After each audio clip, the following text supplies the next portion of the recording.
What you say? I told you that it's time to start the show. That you only meant well. Yeah, the show's gonna do Of well. course you did. What you say? I said let's go. That it's all for the best. Yeah, it's probably gonna be like the best Of course it podcast. is. What you say? God, do I have to keep repeating myself? Just what we need. You decided this. Hold up, I What thought we you both say? decided to do this.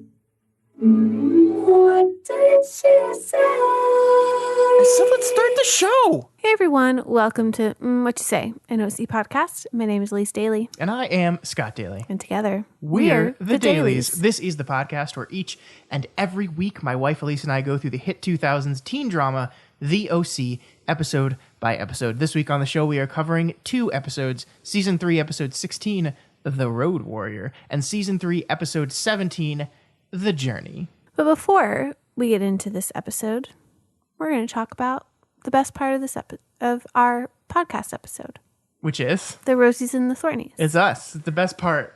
The Rosies of our podcast is the Rosies and Thornies. The Thornies is the OC stuff. That's not a good sign, since that's But like isn't the that majority true? of the show. Isn't that the thing? Hey, Elise. How's your week going? How you doing? I'm not doing great, Scott. It's cold. It's really cold. This is the first time ever in the state of Texas that a wind chill warning has been issued.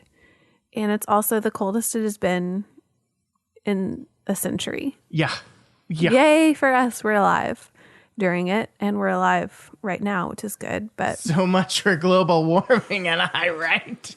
No, that's stupid. Yeah, it's really cold here. Yeah. This episode's going to that's be... our Thorny for both of us. This episode's going to be late because power's been in and out. We've been huddling under blankets.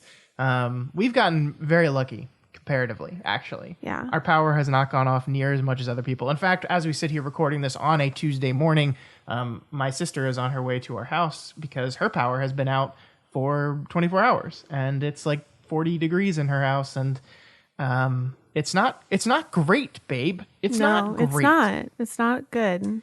The thing is, and there will be people listening to this that live in different climates and are used to weather as cold as we're having it. The problem is not just the temperature. The problem is that this place is not built for those temperatures. Our homes are not insulated. Our homes are insulated to keep cold air in the summer. They are not insulated to keep cold air out.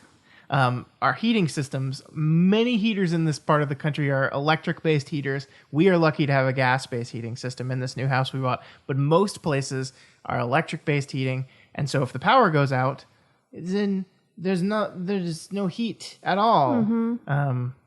It's just been a total disaster. The electric companies have really dropped the ball. They did not winter-proof like they were supposed to. You were telling me yesterday. Yeah. In 2011, if you recall, there was a snowstorm. I do remember, yeah. And it shut a lot of stuff down, and there were some rolling blackouts. It was not near this cold, but one of the things that they were told to do after that was to winterize all of their equipment, and they never did it. And so 10 years later, when we have another storm the same month, we're not ready for it. And that's what has also affected a lot of people in Fort Worth, evidently today, their water supply, because their plant that purifies their water, cleans it up, is off. They turned it off. The power supply to it went off, and then when the power was off, all the equipment froze. And so they don't have, I think it's like 9 or 11 cities in Fort Worth that are under a boil order right now, which isn't going to end until end of day Wednesday, because even if they get it back up today, it takes 24 hours for them to see if the water actually works. And as we speak, a new storm is rolling across the state. We're going to have even more snow tonight, all throughout the night, freezing rain tomorrow. This isn't over yet, and it's scary. It's scary. We as a state are not prepared for this. Our government has dropped the ball, and we're just keeping warm in our house. All of us. Luckily, we have a Siberian dog who's just loving this, but Penny, on the other hand, is not happy. She's been cuddling with us constantly. She's very cold, and we're very cold. But we're hanging in there, babe. We're hanging in there. We're doing the best that we can. Mm-hmm. And comparably, it's pretty good right now. I'm yeah. just worried I about. mean, the fact that we have power right now is very good. I just keep knocking on wood and praying that that's not going to go away. I worry about our water and our food, but it'll be fine. I think we're stocked enough to make it through a week of no power if it comes to it. I think we are. Well, our fridge is real good, baby. We got that good fridge. It'll last a long time, all closed up like that. yeah. Maybe not a week, a few days. Yeah. I mean, the good We'll thing make our is we frozen can. pizzas stat. But yeah. We'll see. I don't know. As long as we have power, we have enough food. But if we lose power, we're not going to have enough food.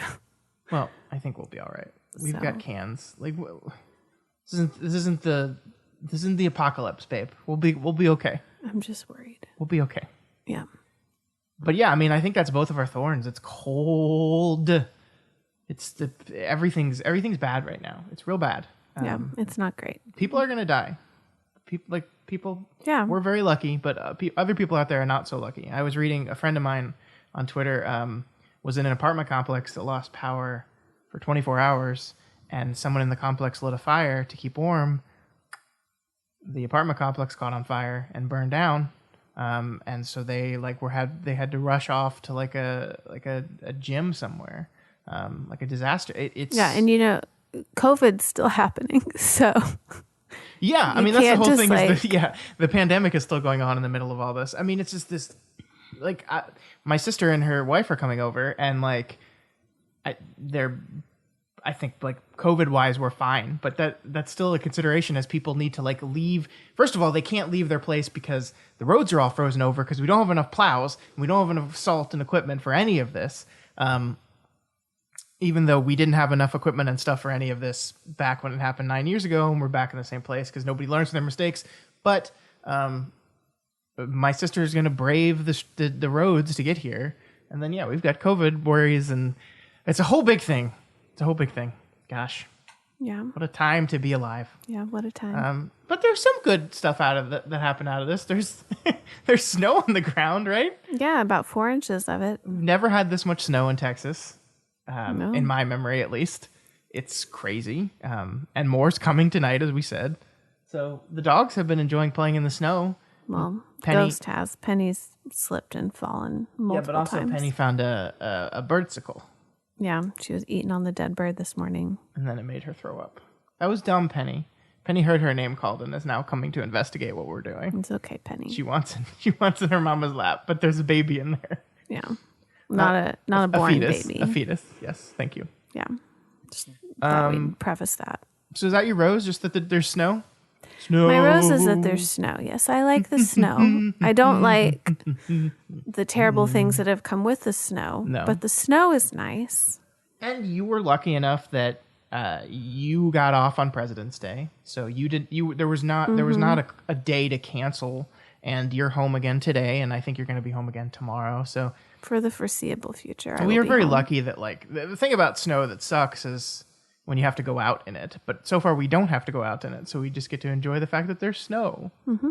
It's great. Which is nice. I like it. Speaking of not going outside, my rose has to do with something we did this weekend. What was that? So for the last 3 years, this is our third annual Valentine's Day movie weekend where both of your sisters come over and we spend the entire day watching a movie marathon. I think the first year we did The Lord of the Rings. Lord of the Rings extended edition. The second year we did all 3 John Wick movies and all 3 Matrix films. And then this year we did the Mummy movies because Elise is going to be a mummy. And you guys had never seen the Mummy films. Yeah, we hadn't. And then it turned into the Rock Marathon. And who doesn't love the Rock? That's true. We watched the first 3 Mummy movies. The first 2 are still excellent. The third is still very bad. It's awful. Then we watched The Scorpion King because why not? And then we were just like, let's watch another Rock movie. So we watched Rampage, the video game-based Rock movie where he's friends with the giant monkey. And that was a lot of fun. Your older sister could not attend because Due of to the weather. frozen roads. She was planning on coming up from Austin, and it was not safe even on Thursday before this all got bad. Because It was still not safe. They had more sleet and ice than we did on Thursday. And then we were predicted to get this stuff on Sunday. So really, it wasn't weather-wise, unfortunately, good. It was a bummer, but we still had a good time. It's like the last one of these we're going to do without a baby to take care of. So it was good. Yeah. You made these little cheesy mummy treats that were very good. If you need a very quick, or easy, I guess it was sort of quick, appetizer, you take puff pastry dough and you thaw it. And then you take the Baby Bell. We decided the original was better. Yeah. You take Baby Bell original cheeses and you take them out of the wax. Mini cheese rounds. Yeah, right? you take them out of the wax and you put honey on top. And you put it face down onto a little tiny square of puff pastry. And then you wrap it and then you cook it for like 15 minutes. It's delicious. Yeah, it's better than a mozzarella stick. It's much better. And it's probably not better for you, but it feels like it's better for you. And that's really all that matters. It's not fried. It's baked. We also made frozen bananas. Covered in yogurt. Drizzled with peanut butter.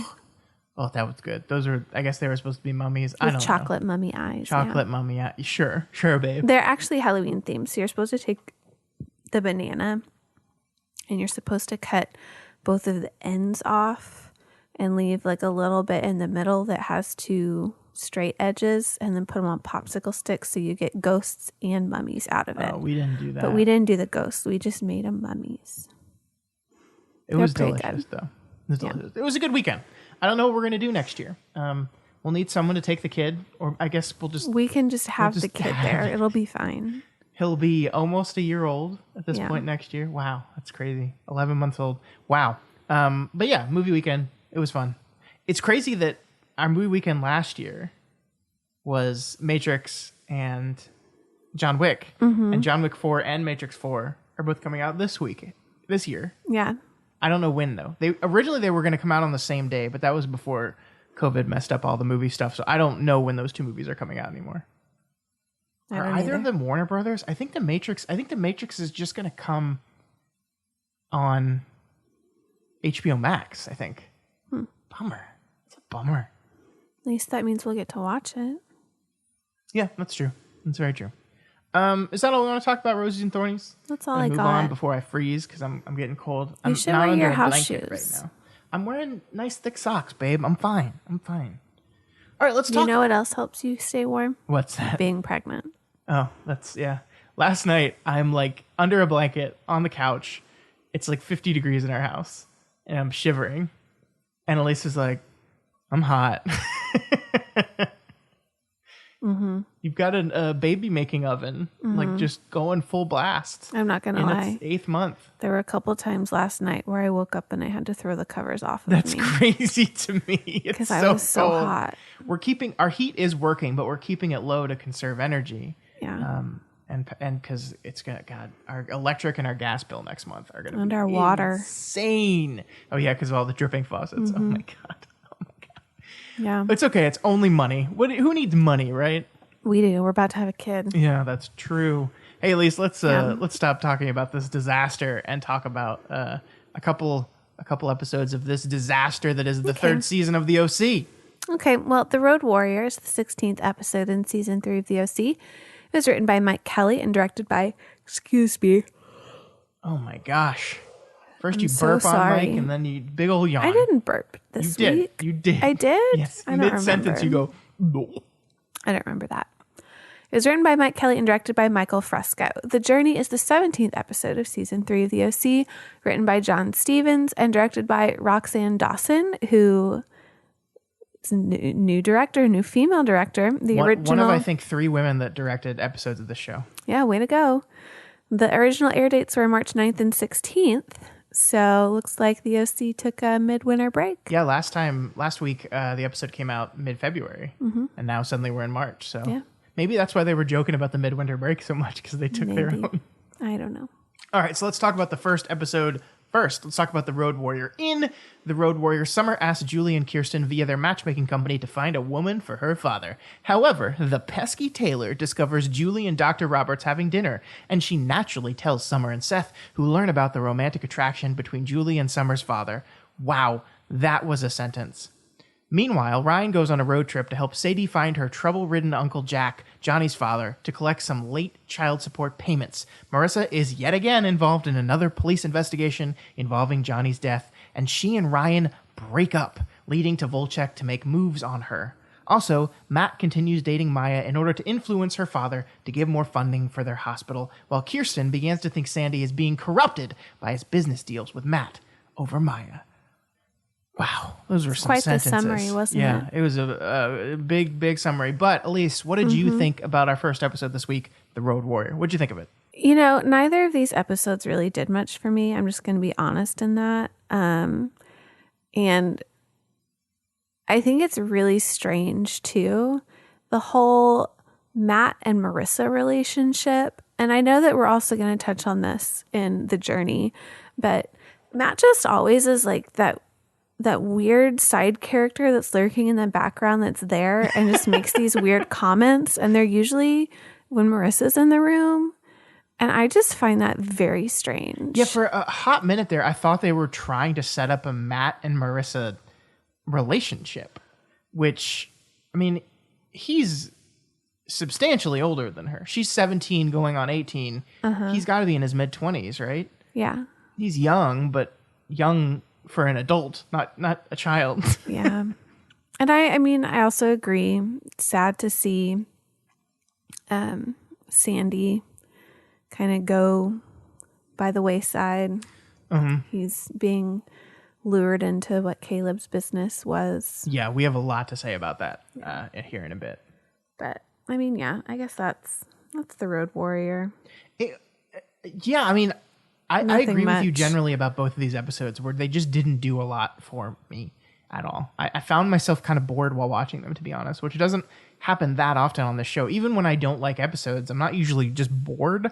And I felt like these two episodes were kind of just spinning their wheels. Yeah. Just not a lot happens. I mean, which is crazy because this is the episode in which Ryan and Marissa break up. Yeah. They break up, which is a big deal. But the show, I don't know, it's just like, there was a moment while I was watching this episode where I forgot why they would be even at the verge of breaking up, because I had forgotten, because it just the way they, so basically, I think my understanding is we left last week, episode 15, with Marissa basically accusing Ryan of being happy that Johnny was gone. And Ryan is like, fuck you, and leaves. And then we get the very end of the episode where Ryan like tries to do Valentine's with her, and she's like, no. And then she picks the Johnny the Johnny necklace, right? That was the end of the last episode. She picks the Johnny necklace. We're like, uh-oh.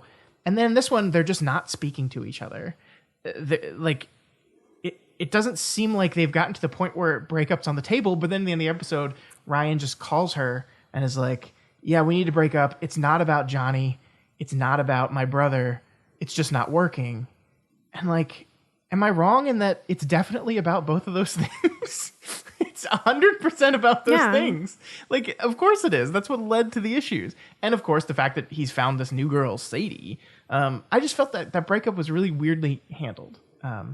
While still, spoilers, being my rose of the week, because I'm happy it's happened now. But that's the Road Warrior. Ryan once again goes on a quest to help a girl because he can't help himself. I understand this is a character flaw of his, but I feel like the show just keeps beating that same drum over and over and over and over again, and it's getting exhausting. But let's move on to our second episode of the week. Let's talk about the journey. Do you want to read this summary? Sure. Summer and Julie talk about the latter's relationship with Dr. Roberts when they suspect he wants to take Julie on a cruise to Mexico. Meanwhile, Sandy travels to New Mexico to the local jail to visit Dawn Atwood and to ask her to attend Ryan's 18th birthday party being held at the bait shop. In the aftermath of his breakup with Marissa, Ryan debates whether or not to move on with Sadie after he finished restoring Johnny's house. Volcek insists a little too much to have a talk with Marissa, and Matt has to rescue her. Later, she decides not to go to Ryan's birthday party and goes to the beach to join Volcek. Oh, so the Volcek and Marissa relationship begins. Indeed. And the episode ends with Volcek handing Marissa a flask and her accepting it. I forgot which is not good. About something in this episode that I had considered for my rose, but I didn't have it be my rose, so I'm going to share about it now. Go Go for it. I don't know if it was your rose though. It's not. It's the posters at the party for Ryan, because Seth is in charge of the 18th birthday for Ryan, and Seth probably has never thrown a party in his life and doesn't know what to do. And so the decor is just these different pictures of careers, like a cowboy and an astronaut, and it's a terribly photoshopped picture and of yeah, Ryan. and then they put Ryan's face on them, and they're just these big, huge posters that are everywhere. So what exactly was the thinking here? Well, turning 18 is all about assuming your adult identity, right? So I thought I would show you all the different avenues available to you. Because I might want to be a cowboy. Or my personal favorite, but no less gay, Fireman Ryan. Yep. And the best part, this isn't even the real surprise. And then he gets a cover band that he claims is a Journey cover band, but it's a foreigner cover band. Yeah, the episode title, The Journey, is a play on words with the fact that he has Ryan's favorite band, Journey, except he gets a foreigner cover band. The party was just a perfect reflection of Seth and Ryan's relationship and just who Seth is. Yeah, and I enjoyed that. I think that's why overall I like this episode better than the first one this week. I think the second episode of The Journey is a much better episode because of there's much more going on with Ryan and Seth and that kind of stuff. There's plot points in this whole thing that I don't care about. I'm still weirdly indifferent to Julie and Dr. Roberts as a relationship. The only parts of it I liked are when Summer is interacting with it and impacting it in different ways, like in the first episode where she convinces Julie to dress up like Sharon Stone in what was that movie? Why can't I think of that movie? The one where she shows her vagina. I've never seen it. That one. The one where she crosses her leg and opens them wearing the short skirt, and boom. Which you commented on, and you're like, did Julie just show her cooch? Did she just do that? She did. Yeah, she did. There's a weird part about this episode, though, and I think maybe it'll come up. It won't come up in our discussion of Roses and Thornies, but the callback to the model home. The second episode of the show was called The Model Home, and it's the one in which they hide Ryan in a model home, and Ryan gets in a fight with Luke there, and they eventually end up almost burning it down. And then when Marissa goes to talk to Volcek, he's a construction worker working on finishing off a house, and it turns out it's the house that they were in. And in the same episode, Marissa's trying to come up with an 18th birthday present for Ryan, and she's remaking the model house mix, the CD that she burned for him way, way, way back in season 1, which burned up in the fire, apparently. So she's making him a new one. So there's all this callback to that second episode. And I don't know, it just felt weird. Like at one point, Marissa's walking around the model home, and the director, she's cutting back and forth between scenes from that second episode to now, and then Marissa just faints because of it. And I don't know why she fainted. Why did she faint? Because Marissa can't handle anything. Okay. She's just a useless person walking around in the world. But I do think this is well, we'll get to that in my Rosie. And I guess that was very harsh of me to say, but it is a little harsh, but we know how you feel about Marissa, babe. We know your Marissa stance. Okay. It's a negative one. Let's move on. Some mixed feelings about the episodes overall, but let's talk about our least favorite and most favorite things, our Rosies and Thornies of the episode. Elise, why don't you go first and tell me what your least favorite thing about this episode is? Well, speaking of Marissa, every time that something happens and they need to have a storyline with Marissa, it's always the poor Marissa. It's always going to be Marissa's fault, and let's just bring this back up again. And in the first episode that we watched this week, that's what happens, is that they think that there was more to what happened with Johnny than just an accidental slip, because they found the letter that she wrote to him. And it's like, there was nothing that she said in that letter that would have shown that he did do, like, that they were responsible for it. And they weren't even thinking that it was Ryan that was responsible, that was up there. They were saying it was Marissa's fault. I'm not in love with you, and I never will be. May I see that? Seems like Johnny took the news pretty hard. Which, how in the world would you gather that from? And it's like the letter didn't say, I want you to do this to you. The letter didn't say,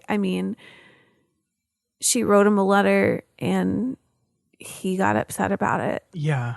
So his reaction is not her responsibility. It is wild to even assume that she is responsible for this because she told him she wasn't interested in him. Yeah. I mean, like, I could see if they wanted it to be like her guilt and her dealing with that. Uh-huh. And then that could be a storyline. Like, I wrote this to him.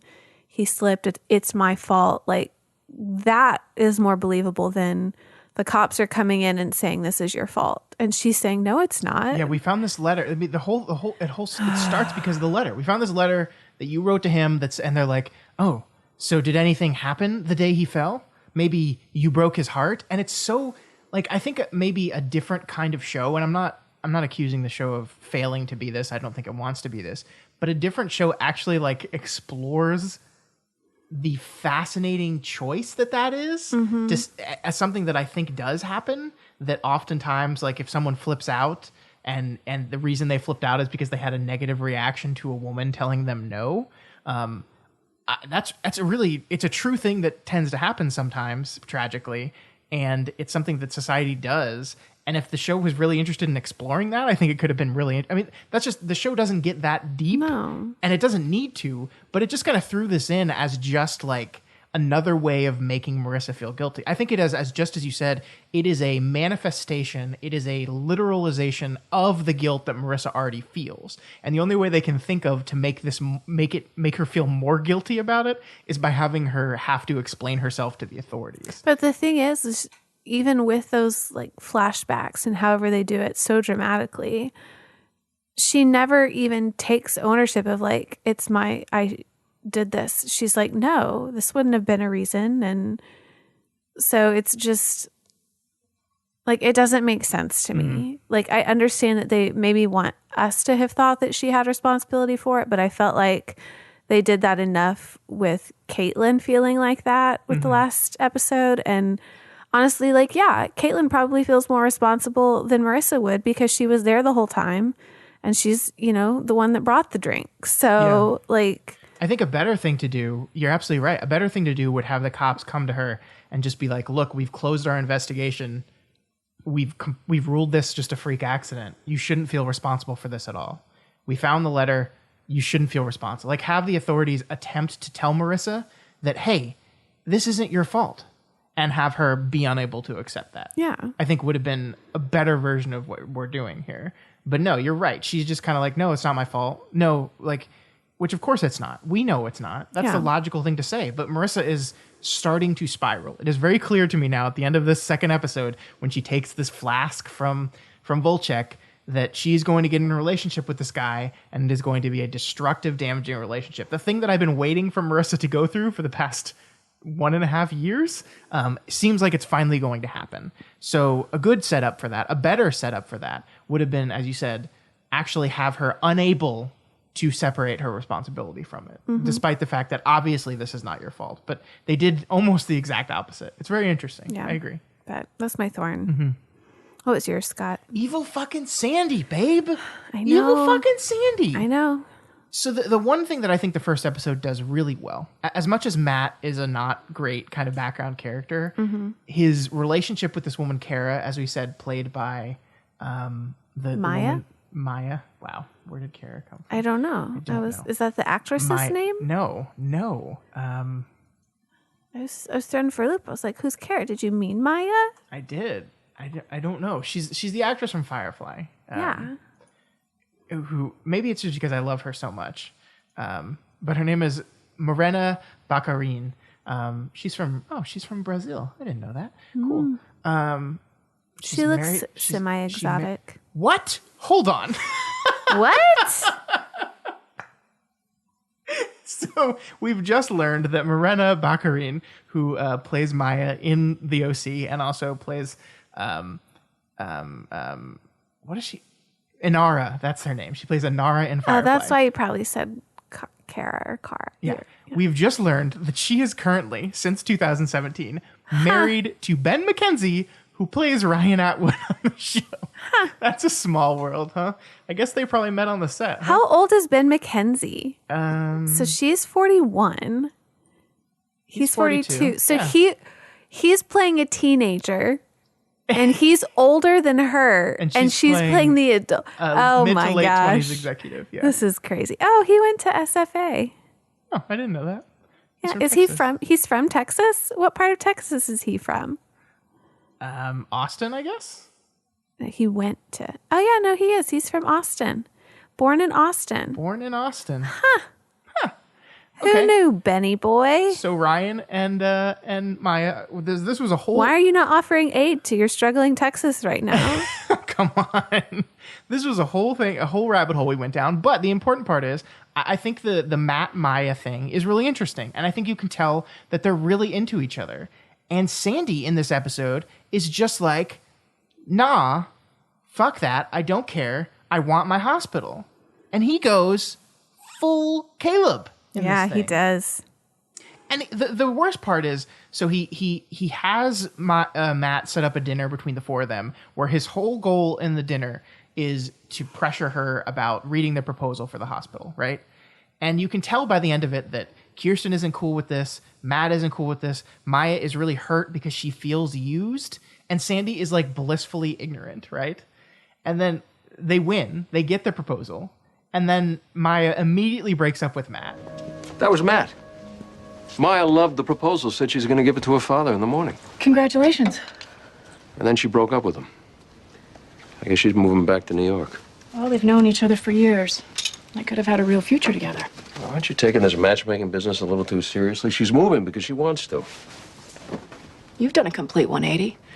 A few weeks ago, you were very uncomfortable about this. Oh, I'm still really uncomfortable with this. I'd rather be defending criminals, but this is what I do right now, so I might as well try to succeed at it. So this is just another day at the office for you? I wouldn't put it that way. Comes back with the best line of the whole episode. Remember when I said that I wasn't worried about Sandy Cullen knowing where the line is? I'm officially worried. I like it. I don't like it because it's my boy. It's Sandy. Well, they're finally doing something with the Kiki and Sandy relationship. Like when Superman gets exposed to red kryptonite. Evil Superman. And gets a little bit, inhibitions go away. And he just starts acting like an asshole. It's evil Superman. We're in the evil Superman plot of the Sandy Cohen story. And I don't like it. Because I like my Superman not evil. Of course, doesn't everyone like their heroes to not be evil? But yeah. Sometimes the heroes are human, and we just have to recognize that they can have flaws as well. And that's what's good. Your hero, baby. You are, but you have flaws too. Was that Enrico Probably. Iglesias? I guess so. I don't remember. But I mean, like, you've got flaws, Scott. I've got flaws too. I can be your hero and you can be mine, but we got to recognize that sometimes we're going to fall. What if your flaw is destroying a relationship just to get a hospital that will save millions of lives? Fuck. He's become a utilitarian, and I hate him for it. You know, it happens. Hey, let's move on to the things we liked the best. What is your favorite moment? You touched on it a little bit, and I didn't even know that it was part of like a movie throwback, but fake Julie. Whenever Summer decides that she wants to get her dad someone new in order to have him stop wasting his time at the hospital because she thinks all that he's doing is working when that's not really the truth. She gives a list of things that she wants to have in her father's new woman. Mm-hmm. And so when she brings that, it's a very funny list because Julie is standing right there. Yeah, when she brings it to Kirsten and Julie are both there. And this is a list of non-negotiable qualifications that she must possess. Mental stability, crossword enthusiast, love horses. Must have own money, plastic surgery free, fluent in Italian. This doesn't leave much wiggle room, Summer. It's just that my dad didn't have much in common with his first two wives, and they left, so it's just not fair to him or to me. And so she looks through the list, And then when her and Neal were going to have dinner, she decides to basically embody all of the things that were on the checklist. Yeah, she's and it's doing a hilarious. crossword puzzle. She's dressed as Sharon Stone in Basic Instinct That's is the what it name of the is. movie where she shows her coochie. And here I brought up this Yeah, scene. she is. She's dressed exactly like her, Yeah. but she's doing crosswords. She's smoking. She's smoking. She's talking about her hair's not blonde, but she's got it slicked back. She's yeah. wearing the white tight dress with the very high waist with her legs crossed, and then she does the uncross her legs thing. Of course, the camera doesn't go below the waist because it's a family show, people. It's really funny. It was really funny. I enjoyed it because I think that shows that Julie also recognizes that he's completely out of her league. And she needs to kind of step it up if that's something that she actually wants to have as a relationship that works.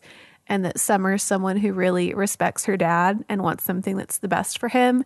And Julie may not be that. And so I think that it shows how much Julie values the relationship.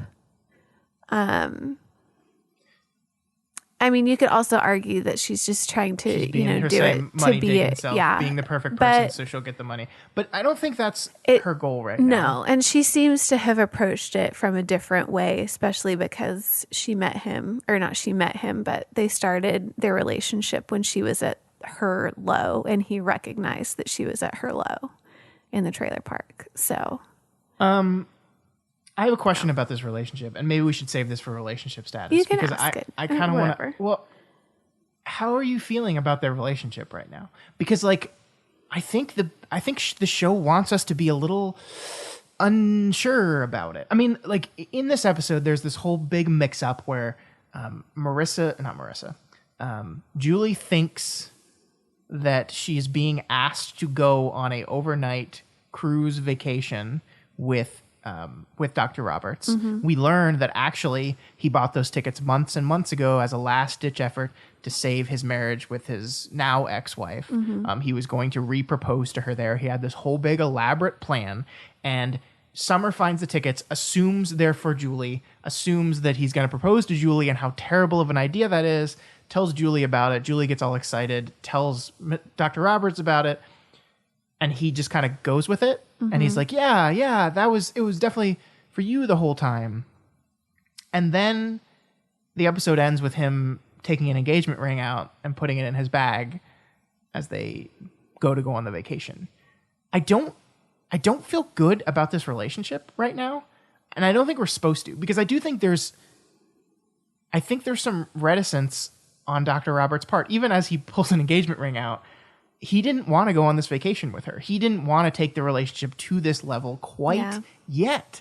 And yet he kind of was forced into that corner through this big mix-up. Well, and it's interesting because as different as Julie is trying to treat this relationship, because it seems as though she actually likes him, he is just doing the same exact thing that he always does. Right. And we hear that from Summer, even about the whole like backseat of his Maserati thing that he just always does. And the fact that every one of these women he's proposed to been very on a cruise. quickly. It was a very quick proposal. Like I think he said he dated his mother for a week before he proposed, and it's been on a cruise. So yeah, he seems to be going down the same path, and she's just so excited to be in a relationship, and maybe in her mind, like she is honestly not seeing the riches and the money that comes with it. Maybe she legitimately just really likes this guy and is excited after Caleb to have someone she legitimately likes that likes her back.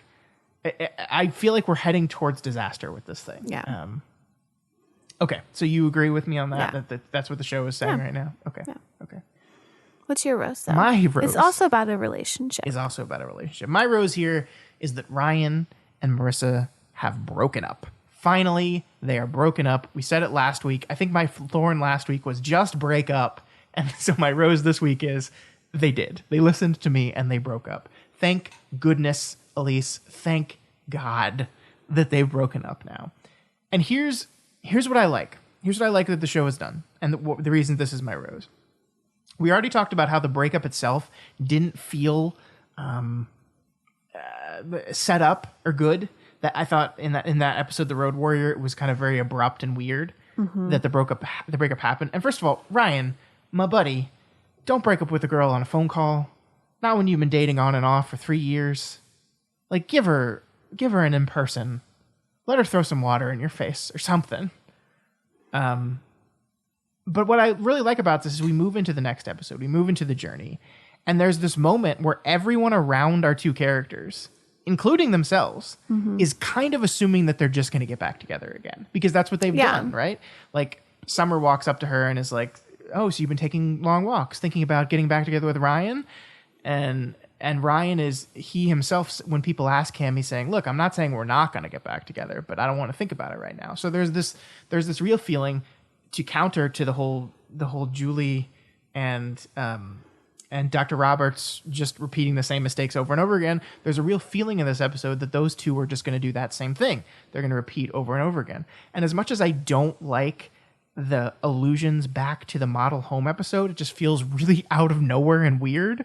There's this, I think what the show is doing is it's going back to the actual birth of their relationship, and it's calling back on that as if to signal that this is truly the end. By the end of this episode, I think both of these characters have come to terms with the fact that we can't... How many episodes are left in this season again? 8. There are 25 episodes in this season. I mean, there's not a lot of time to do much with it. I really do feel like this is signaling from a narrative perspective that the relationship is over. That's finally over. And I'm not saying they're not going to circle around each other. Like, this is a drama show. Like, they're going to be drama with them. But I don't think the drama is going to be, are they going to get back together again? Obviously, she's going to do this Volcek thing, and she's going to spiral, and Ryan's going to feel the need to save her because that's what Ryan does. But I think it's going to be a different dynamic. I really do. And I think the one thing that I will credit them with doing is by calling back to that original moment, that establishing moment of the relationship, and having these two characters revisit the moment where they first started having feelings for each other, and then recognizing collectively that they can't do that anymore. That one thing happens is Marissa is going to Ryan's birthday to give him the CD she's made for him. She sees him standing outside there alone, and she walks away. And I think a different point in the story, she would have seen Sadie walk up to him, which is obviously his new love interest, and she would have seen him talking to Sadie, and she would have been hurt and left. But that's not what they did here. Sadie doesn't approach Ryan until after Marissa has seen him from a distance, heard in her voice him saying way back in episode 2 of the show, we're just from different worlds, we can't be together, played that in her head one more time, and then walks off. Then Sadie shows up. So she's not doing it out of jealousy. She's not doing it out of anger. She's looking at this guy and saying, I don't think we can do this anymore. Yeah. And show, I fucking agree with you. You can't do this anymore. So move on. Do other stuff. Please. I don't think this Sadie person is going to be Ryan's long-term love interest. I just don't think there's enough there. She's not that interesting of a character to me. But she's not Marissa, and that's what we care about right now, is that she's not Marissa. She's just another girl for Ryan to save. This is the part about Ryan I'm worried about. Yes, you've managed to move away from Marissa, but the thing that attracted you to Sadie was what? She's got to do all the repairs in this house. Ooh, that's something big, strong Ryan can do. She needs to track down her uncle to get money. Oh, Ryan can help you with that.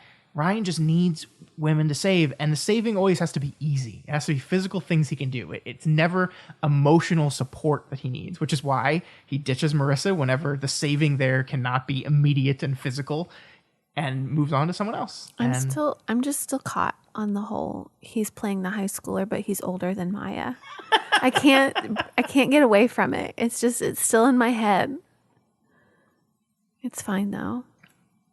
And he's from Austin? Like, what? How did we not know that? How have we not talked about that before? I gave this like super eloquent speech about the brilliant things I think the show is doing, and your response to that is like, I just can't believe he lives in Austin. Yeah. Before we move on to the style section, though, we didn't talk about Taylor Townsend very much. But she's here. But we need a Taylor Townsend checkup. So here's the thing. Tell me about Tay-Tay. Here's the important things we learned about Taylor Townsend. It's our Tay-Tay time. Tay-Tay time. One, she is fluent in Korean for some reason. She's seen ordering Korean barbecue at the restaurant. That's where she runs into Julie and Dr. Roberts.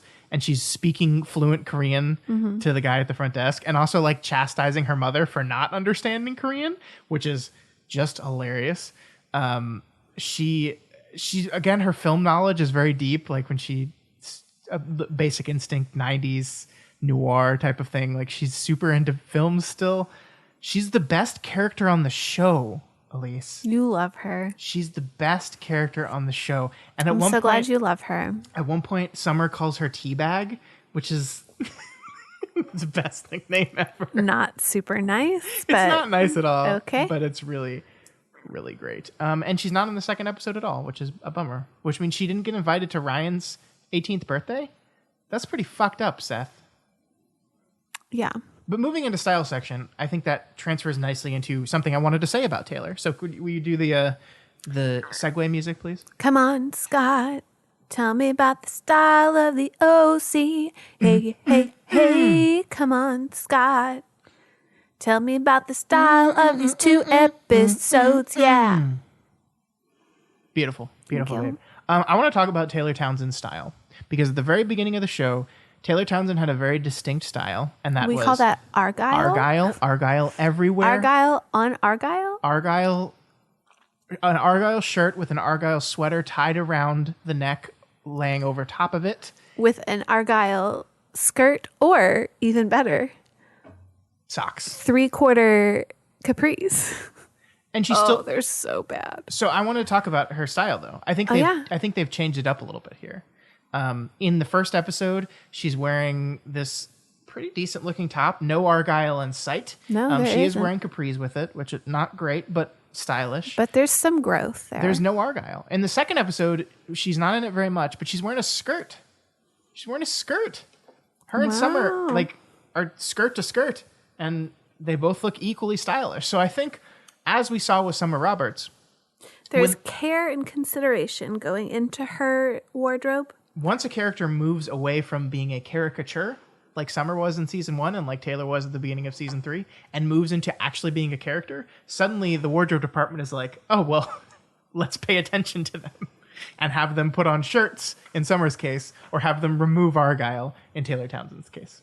Does that make you excited? It makes me very excited. Because can I make an estimate here? Can I make an estimate? You can. I think they're slotting and preparing for Taylor Townsend to be a regular on the series, like in the introduction music regular on the series. Wow. That's what I think is happening here. Promotion. And nothing would make me happier. But we have to talk about something else. Oh, is this what I think it is? And what I had talked to you about? Yeah. The tucked in? Yep. Oh, so Scott. We don't talk about the men's fashion on this show very often because it's mostly boring. But we got to talk about Ryan Atwood and his fashion choices on and around his 18th birthday. And the thing is we don't talk about it because it's never really like that good, but it's also never really that bad. Yeah, it's just But this time it's really that bad. So Ryan is wearing a dark brown, no, not brown, black, like a grayish black button up, sleeves rolled, looking good. But my boy has it tucked into jeans. And look, there are people in life that are of Ryan's age that can pull off the button-down shirt tucked into jeans look. They're called people that are from Texas, like Ben McKenzie is. But there is no version of Ryan Atwood that actually would tuck this shirt into these jeans. It's just not. It just looks bad. It's just not his style. It's not his style at all. No one else in the scene is wearing tucked in clothes. We have Sandy. He's here in the background of this picture. Is he tucking in? No. Ryan's the only one tucking in. Tucked in with the belt. With the big belt and the jean. He looks country. And Ryan Atwood is not country. I swear to God, this is just what Ben McKenzie came to set wearing. Maybe he was late. And they were like, eh. Yeah, because he was hanging out with Marina. Yeah. That's where they started their love. I mean, they probably did. Yeah. Although they didn't get married till 2017. So they both did things after the show. Yeah, they did. What? Well done, babe. Well done. What? Yeah, they did. Yeah. They did things. Like sex. I didn't say that. Penises. I just said they did things. Vaginas. I said they did things. And on that note, let's talk about relationships. Let's talk about sex, baby. Let's talk about you and me. All right, Talk start about. me off. I was trying to sing the song with you. Oh, okay, keep going. No, I don't know any more of the words. Okay, let's talk about Sandy and Kirsten. Okay. Okay, so last week they were at a 9 out of 10. Uh-huh. Sandy's still focused on his business, and Kirsten hasn't seen how it has started to change him until dinner with Matt and Maya. Mm-hmm. That's when she sees that the moral compass on her husband is askew, and she's not happy with it. We're just going to bump him down a point right now to 8 out of 10. That's a very generous. I mean, I could have bumped him down to 7 out of 10. I probably would have gone further. Here's the weird thing about we don't know how the effects of her even bringing it up to him are going to be. So it could be that they continue to deteriorate, or it could be just the wake up that he needs. And so the fact that she said something to him, it's so weird because they don't talk about it again. Like, this happens at the very end of the first episode this week. Mm-hmm. And then we move into the second episode this week, and there's no mention of this fight they had. There's no mention of anything to do with Sandy's job. It's not the focal point of the episode. Sandy's role in this second episode is something we barely talked about because it's so weird and insignificant, is when he runs off to Albuquerque to track down Ryan's mother, to get her to show up to his birthday party, which he, of course, does not, because she sucks. She's useless and a terrible mother. But yeah, I mean, that's a weird thing about these shows that are like partially serial but partially episodic, in that we move away from this big dramatic point of moral failure with Sandy, and then the next episode we don't address it at all. So I'm sure it'll come up again next week. But yeah, right now we're just in this weird holding pattern, and we're like, how is this gonna? What is next? If this was bad, but it wasn't like monstrous what he did here. So it's got to be a stepping stone to something worse, or he's got to wrestle with the next thing. This is how it works. Like, you make one moral compromise and then you have to make another. And that's kind of what the first moral compromise was, getting the dude liquored up. And then like that worked, and they got the proposal through that place. And then they had to get to the next one. Oh, you got to make another moral compromise. And it's like, what's the third one going to be? What's the fourth one going to be? What's the fifth one going to be? So yeah, this is an ongoing storyline, but it's certainly, Kirsten is not on board for the path he's going on. So I think an 8's fair. I think it's going to go lower before the end of the year. Yeah, we'll see. Tell me about Summer and Seth. Summer and Seth. Last week we gave them an 8 out of 10. Not much to say about these two this week, other than Seth supports Summer's decision to use New Match to find someone for her daddy and to go on a hunt to see if her dad and Julie are really dating. Yeah, their relationship is not the focal point of this episode at all. So they're doing fine. We're going to leave them at that 8 out of 10 and hope that they hang out there for the rest of the year. We'll see. All right. We're going to move on to Ryan and Marissa, who were at a 6 out of 10 last week. This week, Ryan has been spending time with Sadie. He enjoys spending time away from Marissa and decides to break up with her, like a true gentleman, over the phone. We're going to knock him down to a 1 out of 10. We want to make sure that there's no breath left in this relationship before we completely take him off the board. So we're going to leave him on for just a little bit longer. Right. But yeah. Scott, don't ever break up with anyone over the phone. I did. But that's because the person I was dating lived in Georgia. I was not going to fly all the way out Lessons to teach our son. Don't ever break up with anyone over the phone. Yeah. Unless they're living in Georgia. It is a long distance relationship. No, Georgia only. Any other state, you have to go. Okay. Georgia's the exception. Okay. Alaska? Gotta go. Okay. Next up, we have Julie and Neal. Last week, we gave them a middle-of-the-road 5 out of 10. Dr. Roberts forgot that he ordered tickets to a couple's cruise for his ex-wife and ends up taking Julie. She's excited. Summer found out about their romance and puts down her foot about engagement. Ooh, so Summer's not going to be happy about this cruise engagement. We're going to bump them up to a 6 out of 10. We're very cautious with this couple, as we already talked about. We're not sure. We think it's going to be bad, but for now, it seems okay. I would like to say Marissa's reaction to her mother dating her best friend's dad was pretty good, all things considered. Yeah, Marissa could have been a real jerk about it and wasn't. So, hey, good for you, Marissa. Growth. Everyone needs it. Ryan and Sadie are next. Last week they were at a 1 out of 10. It was just this baby couple. Ryan always needs someone to save, and Sadie needs rescuing. Instead of spending time with his friends, he joins Sadie on her mission to get money from Johnny's deadbeat dad.